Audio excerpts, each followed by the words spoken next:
미국을 제외한 EU나 브릭스, 일본, 호주, 뭐 이런 아프리카 이런 나라들은 또 우리 한국 일정 부분 희생이 따르겠죠. 그래서 어떻게 대응하고 있느냐. 중국부터 먼저 보겠습니다. 중국은 세계 제조 공장이죠. 제조사예요. 중국은 만드는 거. 만들어서 팔아야 되는데 관세를 높이니까 방법이 뭐가 있어요? 환율을 내리는 방법이에요. 위안화죠. 위안화가 절하되면 뭐가 문제냐. 중국이 위안화 절하되면 중국만 절하되면 상관없어요. 이미 2023년 1월 대비 2024년 말 16.7%가 이미 절하됐어요. 한 6.3에서 지금 7.2대 후반을 찍으니까 이미 절하를 시켜놓은 상황입니다. 그럼 여기서 관세를 툭 때리면 더 절하겠죠. 대신 위안화가 기축통화로서의 야심은 일정 부분 접거나 포기를 하죠. 이런 부분이 있습니다. 위안화가 절하되면 중국의 경제 규모가 세계 2위 아니에요? 18억 달러 정도. 미국이 17억 달러, EU가 16억 달러. 당연히 한국이 중국 수출품에 대해서 위안화 절하기 때문에 가격 경쟁이 높은 거죠. 그러면 한국도 절하를 안 할 수 없어요. 절하를 해야 됩니다.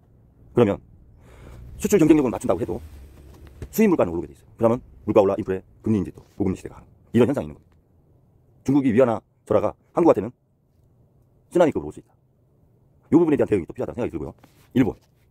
일본은 세계 각국에 일본이 제로금리를 오래 했잖아요. 아베 때도 돈을 많이 빌렸어. 제로금리. 그래서 싼 엔화를 가지고 많은 해외 자산들을 샀어요. 펀드, 기금 또는 배자본드. 일반 개인도 돈이 많으신 분들은 싼 엔화를 빌려서 금리가 싼 엔화를 빌려서 해외에 많이 투자해놨어. 주식 투자, 채권 투자, 부동산 투자 많이 해놨는데 그게 얼마냐? 뭐 어떤 분은 20조 달러, 2경 7천조 이렇게 얘기하는데 저는 한 4경 되지 않을까 이렇게 생각하거든요. 엄청난 돈입니다. 4경이. 이게 2경 8천조라고 해도 엄청난 돈이에요. 이번에 금리 인상하면서 그 엔캐리가 한 400조 일본으로 빨려 들어갔다고 보면 돼요. 이번 금리 인상. 포도 안 나는 거죠. 400조. 2경, 3경, 막 4경 이렇게 얘기하는데 400조는 크게 문제가 안 되는 거죠. 그래서 일본은 지금 수출을 잘하고 있어요. 왜? 다른 나라들이 금리를 올릴 때 일본은 금리를 안 올렸어요. 저금리. 그러다 보니까 엔화가 상당히 쌌었죠. 어떨 때 160에까지 갔잖아요. 달러 대비. 그러다가 155원대에서 오락내락 하고 있었는데 지금은 금리 인상되고 151엔까지 내려왔어요. 많이 내린 거. 그러면 일본은 수출이 잘 되고 기업들이 유동성이 좀 있다 보니까 임금 인상을 좀 해주고 있어요. 1월 달에 예측을 3.8% 정도 인상하지 않을까 기업들이 했는데 4.8% 인상을 했어요. 1%나 더 인상을 해줬어요. 그 정도로 기업의 유동성이 많아졌다. 수출이 잘 돼서 이익도 나고. 그러면 인플레 조짐이 있을 수 있으니까 금리를 더 인상을 하겠죠. 금리 인상 기조를. 자, 일본은 금리 인상 기조를 간다. 0.5%를 30년 동안 했는데 이걸 떼겠다 이런 생각을 갖고 있는 거예요. 그리고 트럼프도 달러가 약세가 되기 위해서는 또 저금리가 되기 위해서는 일본이 엔화가 강세가 되길 원해요. 지금 그렇게 맞춰가고 있는 거죠. 그러면 걱정할 게 이제 엔캐리가 문제가 되는 거죠. 제 생각으로는 125엔이나 130엔대 가면 엔캐리가 급격하게 일어날 거다. 그러면 135원대 정도부터 엔캐리가 서서히 시작될 수 있다. 이 부분에 대한 것도 준비를 해야 된다. 엔캐리 현상이 나면 결국 우리나라에 있는 일본 돈이 다 일본으로 간다는 거고 많이 와 있습니다. 우리나라. 전 세계도 많이 와. 그러면 각국에 있는 엔화가 일본으로 다 빨려들은다? 그럼 각국의 주식이나 채권시장, 자본시장에 문제가 생기죠. 그럼 거품이 빠집니다. 그러면 미국이나 일본 같은 경우 거품이 빠졌으니까 싸게 해외에 부동산 자산을 구입할 수 있는 거죠. 일명 양털깎기. 선진국의 양털깎기. 그런 플로우가 되는 거죠. 근데 하나 이제 중국은 1대1로 했잖아요. 지금 저는 딥시크하고 화웨이에서 910이라고 하는 칩을 어플리케이션이 있어요. 요거하고 합쳐서 시너지 효과내서 AI 1대1로 구성하지 않을까 이렇게 생각했는데 이틀 전인가 딥시크하고 알리바바 클라우드하고 협약이 됐죠. 알리바바가 클라우드 면에서 상당히 강합니다. 딥시크의 가치를 시장 가치를 100억 달러로 평가해주고 10%를 알리바바 클라우드가 매입을 했어요.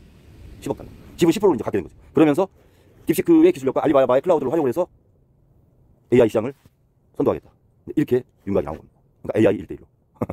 중국은 금도 많이 샀지만 이 1대1로 하면서 전 세계 항구를 많이 샀어요. 그래서 요번에 그 파나마 들어가는 곳, 나오는 곳, 그리고 가운데 세계에서 5개 있는데 들어오고 나가는 곳에 홍콩계 회사가 샀잖아요. 결국 중국 회사가 마찬가지죠. 이거를 미국이 인정을 못하는 거예요. 매각을 해라. 재계약한 거를 취소하고 어떤 일을 해라. 이렇게 요구를 하는 거고 미국에 대한 선박에 대해서 통행료 물지 마라. 근데 파나마에서는 다시 또 논평을 냈어요. 대통령이. 미국 선박에 대한 통행료를 받지 않는 거는 잘못된 보도다. 그러나 홍콩계 회사가 갖고 있는 2개의 도크에 대해서는 해지에 대한 검토를 긍정적으로 해보겠다. 이렇게 발표했어요. 이거 지켜봐야 됩니다. 그런데 AI 코로나 이전에 중국은 세계 공장의 역할을 하면서 1대1로 이렇게 구성을 해놨죠. 독일의 세계 3대 항인, 이름은 잘 생각 안 나는데, 거기를 매입하려고 했는데, 위협을 느껴서 거래를 안 했죠, 독일. 그래서 거기는 못 샀어요. 근데 아프리카나 중남미 쪽으로 많이 사놨습니다. 물류기지를. 그러면서 중국이 벌었던 달러를, 사실은 외환 보유고가 지금 3조 달러인데, 다 오픈을 하지 않죠. 한 6조 달러 된다고 봐야죠. 그럼 3조 달러는 어디 있느냐? 모르게 강천만. 이런 1대1로 항구를 산다든가 해가지고, 뭐 문제가 있으면 바로 현금화해서 방어했습니다. 외환시장은. 그러니까, 세계가 알지 못하는 외환 보유고 3조 달러가 있다. 이렇게도 생각을 해야 됩니다. 중국의 통계는 못 믿잖아. 이런 면에서, 각 트럼프의 관세, 정책에 대해서 각 국가별로 대응의 방안을 갖고 있지만, 블록별로도 대응을 할 것이다. 지금 약소국이나 EU만 해도 개별적으로 상호관세를 하면 감당하기 어려울 수 있어요. EU 차원에서 대응을 할 거라고 보고, 블록화로. 중국은 개별 국가로 하거나 일본도 하겠지만, 이미 일본으로 했잖아요. 1조 달러 투자. 천연가스 많이 사주겠다. 아무튼 선물 보따리를 많이, 그리고 US 스틸. 소유가 아니라 투자하겠다. 엄청난 보따리를 주고 왔잖아요. 이시바 시게루가.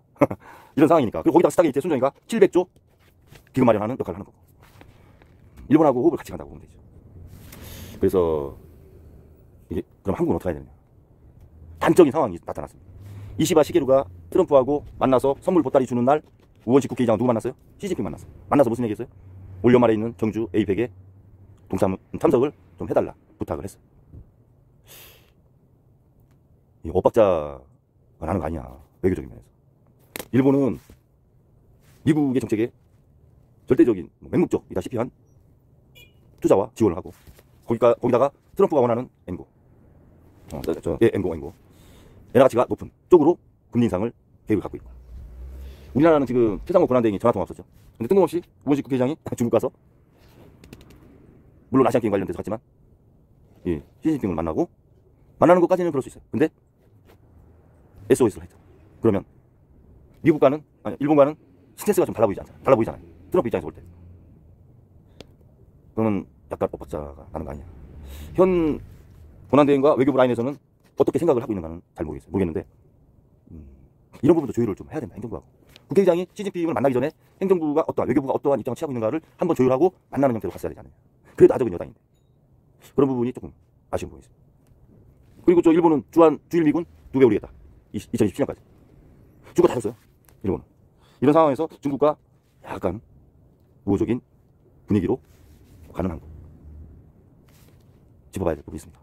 국익이 어떤 것이 국익인지. 중국을 포기할 수는 없어요. 트럼프의 권유를, 트럼프가 요구하는 걸 일정 부분 받아들이면서 중국과도 지속적인 무역관계를 갈 수 있는 그런 거를 찾아야 돼요. 명분 있잖아요, 우리 미국한테. 시설 투자 바이든 있을 때 제일 많이 했다. 세계에서. 우리 하나도 했으니까. 우리 지금 국내가 제조 공동화가 될 정도다. 미국에 하도 투자해서. 그러니까 우리나라 경제가 무너지면 미국한테 득될 거 없다. 우리가 수입을 못 할 거 아니야. 그런 것들 뭐 이런 얘기를 사실이고 얘기를 하면 트럼프는 또 비즈니스적으로는 쿨하잖아요. 아, 그러면 인정한다. 관세 오픈하겠다. 뭐 이렇게 대응 방안을 ABCD로 마련해놔야죠. 전 분야에 걸쳐서. 물론 해놓으셨겠지만 저는 그런 생각으로 말씀드리는 겁니다. 그리고 국회의장의 이런 외교적인 행보, 정부가, 그러니까 지금 행정부 권한대행과 외교부와 교감을 가지면서 하셔야 될 부분이 있다. 4월 1일까지 한국에 대한 전반적인 FTA 무역관계 보고하라고 했잖아요, 트럼프. 그런 상황인데. 북한에 대해서는 이시바 시게를 만나서 한반도의 비핵화가 아니라 북한의 비핵화 안녕을 썼습니다. 아주 의미 있는 거죠. 그리고 트럼프 일기 때와 다를 것 없이 한미일 공조는 굳건하게 간다. 외교 공백이 있는 상태에서 그나마 다행스러운 부분입니다.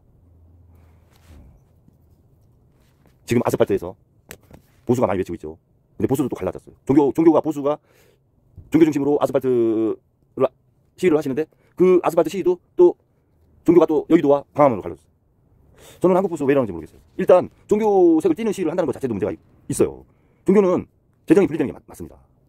그리고 시위 방법이 달라서 또 갈라진다. 보수는 처음부터 다시 시작해야 돼요. 보수라는 이념이 뭔지 정립하시고 정체성을 다시 확립하시고 거기에 맞게 정당 정책을 새롭게 만들어서 새로운 사람으로 다시 태어나셔야 돼. 다 바뀌어야 돼.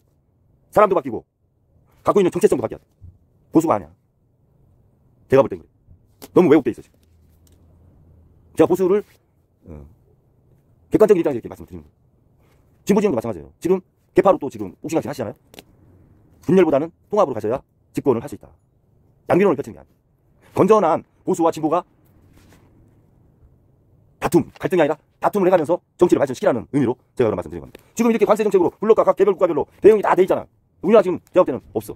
방송이나 언론에서 듣지를 못해요. 그리고 최근에 IP 기업, 해외 IP 기업, 그러니까 투자은행, 그리고 해외 언론에서 중국에 대한 자본시장, 금융시장, 증권시장에 대해서 아주 호평합니다. 긍정적인 보도를 많이 내요. 투자로서 상당히 매력이 있다. 그런 보도가 많이 나옵니다. 상해지수 3,200대에서 3,300대로 올라가더라고요. 중국 자본시장이 조금 변화가 있을 것 같습니다. 평가가 좋아요. 해외 언론. 이런 것들을 좀 보시면서 물론 확인을 하면서 이제 가야 되겠지만 상황은 그렇다는 거죠. 그럼 우리는 어떻게 할 거냐. 항상 그게 중요한 거예요. 우리는 어떻게 할 거냐. 한국. 그거를 여야가 머리를 맞대고 4월 1일 전에 준비를 하셔야 된다. 인천 네트워크를 활용해서 트럼프 장난. 실세들하고 연결돼가지고 로비를 하셔야지. 국익을 위해서. 저는 트럼프 정부가 못마땅해요, 사실. 왜? 1번. 관세라고 하는 만리장성을 쳤어요. 강제적으로. 2번. 이거 생태계 깬 거죠. 세계 경제 생태계를 자기 맘대로. 그리고 세계 기구, 뭐 WTO 이런 거 뭐 인정 안 해. 파리 기구, 협약 기구. 안중에 없어. 이건 문제가 있는 거죠. 지도자로서. 2번. 가족, 회사의 민코인. 코인을 대통령이 파는 게 이게 말이 됩니까? 이런 부분이라든가. 세 번째. 재벌이 경영에 정치에 참여해. 모스크. 그리고 내정을 정부 효율화라고 하는 명분으로 숙청을 하듯이 지금 하고 있어요. 정경유착. 4번. 자기 자식이 국정에 참여해요. 주니어, 트럼프. 이거 우리나라에서 허용 안 되죠. 이렇게 하는 게 우리가 생각하는 민주주의에서는 이거 다 내게 다 못해요. 우리나라는. 근데 뻔뻔하게 하잖아. 그리고 정작 본인은 민주주의의 상징인 네 의사당을 선거에 졌다고 갈 시간이다. 이런 선동적인 말을 했던 사람입니다. 그래서 가서 많은 사람이 죽고 의사당이 파괴됐어요. 민주주의를 파괴한 사람입니다. 그래서 재판이 나왔는데 유죄가 나왔어요. 대통령이라고 적용을 안 해. 그런 상황이잖아요. 저는 개인적으로 트럼프는 자기가 얼마나 거래 기술이 있어서 비즈니스를 잘해서 미국 사람들을 배불리 먹일지는 모르지만 이런 비민주적인 정책을 하고 자욱이 있는데 그거에 대한 대가를 치르지 않았잖아. 그러면 저는 자격 없다고 보는 사람이에요. 근데 대다수의 미국인이 50%는 안 넘었죠. 그래도 상대방 후보보다 앞서서 됐어요. 선거인 날. 그래서 미국 대통령을 하고 있고 그 입김은 무시할 수 없으니 실리적인 국익을 위한 대응 방안을 찾고 국민들이 안심할 수 있게 일정 부분 알려주는 부분도 있어야 되잖아요. 그래야 내수도 살아나고 기업들도 준비를 할 것이 아니에요. 이런 말씀 드리는 거예요. 내일하고 내일 모레 사이에 상호관세가 나와서 혹여니 미국 증시가 급락 아니면 폭락 그렇게 되지 않을까 우려도 됩니다. 지켜봐야죠. 남은 하루 잘 보내시기 바랍니다. 감사합니다.